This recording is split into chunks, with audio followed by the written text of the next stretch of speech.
it's very important for our viewers to have better clarity and understanding that Yeah. will help them to actually establish the fact whether Canada's startup program is the right program for them, and as a venture capitalist is the right group to take the support. Uh, when you say financially, what type of financials, and whether it is regulated? Second, what is the criteria of those financial support? Yes, that's a very good question. Absolutely. I think the main thing is VCs who have received the startup program designation must invest a minimum of 200,000 Canadian dollar Uh-huh. into the business. That's a minimum. We typically invest more. As you know, with any startups, it takes a lot of resources and efforts, and usually the amount exceeds more than $100,000. And that's what we do, and that's what the VCs do, because they have the capability of doing it and doing so, as well as I think the experience is the main factor.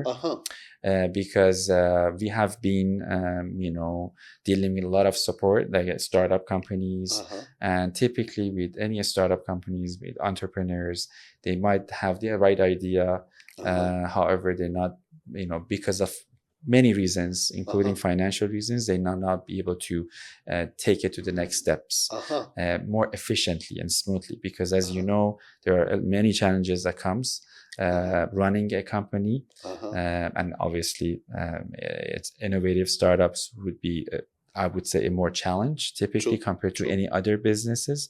That's where we come into play and support these individuals, both financially and with experience and what we discussed over the last few So minutes. what I understand that as a VC, not everyone can get the support from them unless they have a very good business plan and innovation. Absolutely. And as you mentioned in touch base, that the team who are going to implement that business, or the owners and main promoter of the business, should have the right experience and the right right candidate.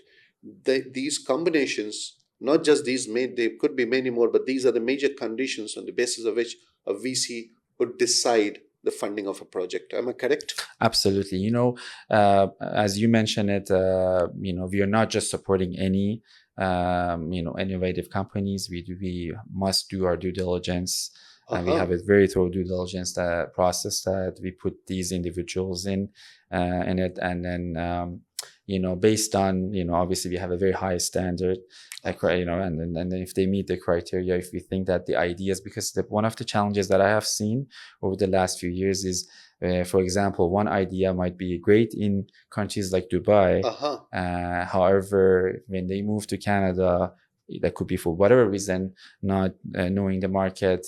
Even running an operation in Canada is very different than Dubai, and that's where we come into play and support these individuals. So yes, as you said, it has to be a qualifying business, and once we do our due diligence and onboard them, then that's where we come into play and start supporting these individuals to hopefully take their business to the next step and flourish that idea, right? So that's quite insightful to have better understanding the role of VC and those who are looking to actually go there and take the support of VC. So they have a better idea. That information is very important.